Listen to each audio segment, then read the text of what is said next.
Oi, gente, tudo bem? Vamos continuar falando de figuras de linguagem. Hoje a gente vai falar um pouquinho sobre figuras de construção ou sintaxe, que se caracteriza por algum tipo de modificação aí nas frases, nos períodos. É, Aí mostra inversão, repetição, omissão de termos, entre outras coisas, ok? Vamos falar primeiramente sobre a figura de elipse, que é o apagamento ou omissão de um termo na oração.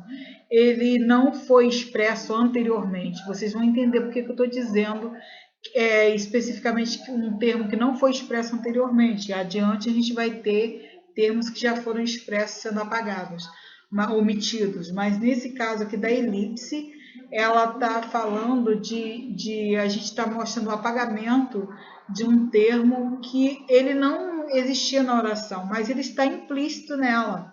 Então vamos aqui ver exemplos de elipse com esse pedacinho de um poema do Manuel Bandeira.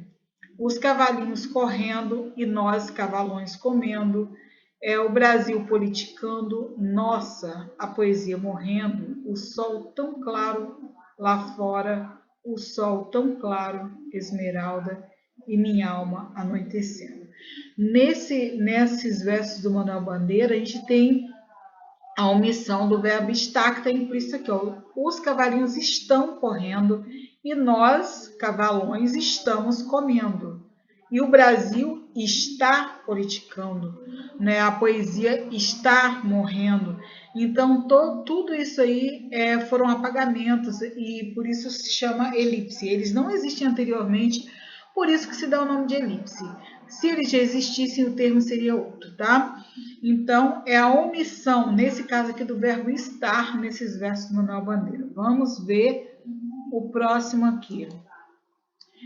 O próximo é o zeugma, que no caso, ao contrário da elipse, que eu lembro que eu acabei de falar para vocês, ela ocorre a omissão de um termo que já foi expresso. Ele já foi falado dentro da frase, no discurso. Maria gosta de matemática, eu de português. No caso que o verbo gostar ele foi omitido. Eu gosto de português. Por que que nesse caso aqui é zeugma e não elipse? Porque ele já foi falado anteriormente aqui dentro desse discurso que a gente está fazendo. Tá? Houve essa omissão, mas ele já tinha sido falado anteriormente. Então, essa é a diferença do zeugma para a elipse. Anáfora é a figura de linguagem que repete intencionalmente. Lá no início dos períodos, principalmente em verso, a gente vê muito isso na poesia, essa repetição, né? Não em todas as poesias, naturalmente, mas em vários estilos aí, tem poetas que a gente vê isso muito claramente. Nesse caso aqui, a gente tem mais um verso, alguns versos de Manuel Bandeira, do poema Estrela. Vi uma estrela tão alta, vi uma estrela tão fria, vi uma estrela luzindo. Olha a repetição do verbo ver. Na minha vida vazia, era uma estrela tão alta, era uma estrela tão fria, era uma estrela sozinha, luzindo no fim do dia. Então, o verbo ver e aqui ser está sendo trabalhado aqui, mostrada essa repetição intencional. Tá? Próximo, polissíndeto.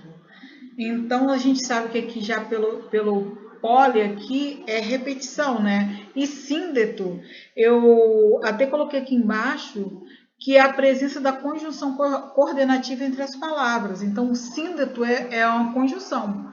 Então, vamos lá. Polissíndeto é uma repetição de síndetos, é uma repetição de conjunções. Figura cuja principal característica se define pela repetição enfática do conectivo. Olha aí, vai se repetindo o conectivo, mesmo que não seja necessária a repetição, ela está lá. No caso, principalmente, né? Nesse caso, a conjunção coordenada e. Então, vamos observar aqui um verso do Olavo Bilac.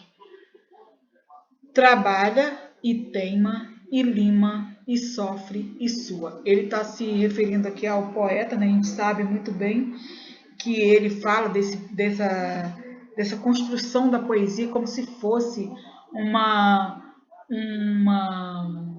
uma forma de polir, de trabalhar o ouro, trabalhar o metal bruto, no caso, metal precioso bruto ali, ele sempre compara o poeta a um ourives, então ele coloca aqui, e a gente vê esse polissíndrito aqui, ó, poli porque é a repetição, são vários, e teima, e lima, e sofre, e sua. Vamos aqui no assíndeto, que a gente já vê que é quando não existe esse síndeto, não existe essa conjunção. Diferente do que no polissíndeto, no assíndeto, ele manifesta que... Nossa, ficou horrível, né? Mas vamos lá, deixa eu falar de novo. Diferentemente do que ocorre no polissíndeto, que a gente acabou de ouvir aqui, que é a repetição dos síndetos, aqui embaixo a gente já vê que ele simplesmente não acontece, ele não está expresso dentro dos versos. Vim, vi e venci. Eu poderia colocar vim e vi e venci, ou vim, vi e venci, aqui não, vim, vi, venci. Nem o E o último tem, né? Ele foi omitido aí desses versos aí, é assíndeto, polissíndeto e assíndeto. Vamos lá para o próximo. Anacoluto. Trata-se de uma figura de linguagem, né, de uma figura que se caracteriza pela interrupção de uma sequência lógica de pensamento, ou seja, em termos sintáticos, afirma-se que há uma mudança na construção do período, deixando algum termo desligado do restante dos elementos. Vamos lá aqui a esse exemplo. Essas crianças de hoje, elas estão muito evoluídas.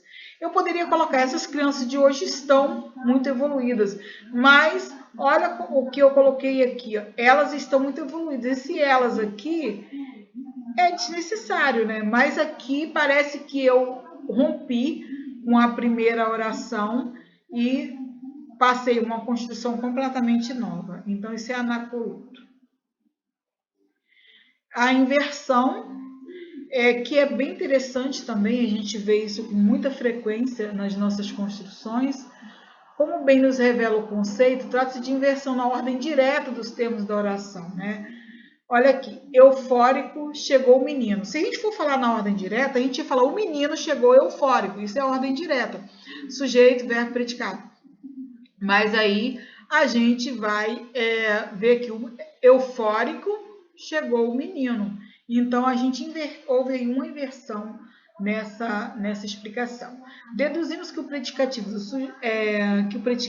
sujeito, pois se trata de um predicado verbo nominal, se encontra no início da oração, eufórico, quando este deveria estar expresso no final, ou seja, o menino chegou eufórico, né? É a forma como o menino chegou.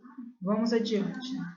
Pleonasmo, que a gente usa muita coisa de pleonasmo no nosso dia a dia, é uma repetição muito engraçada, né? A gente fala o tempo inteiro sem perceber que ela consiste na repetição de ideias, aí do ponto de vista sintático, tanto sintático quanto semântico, quanto de sentido, no intuito de reforçar a mensagem.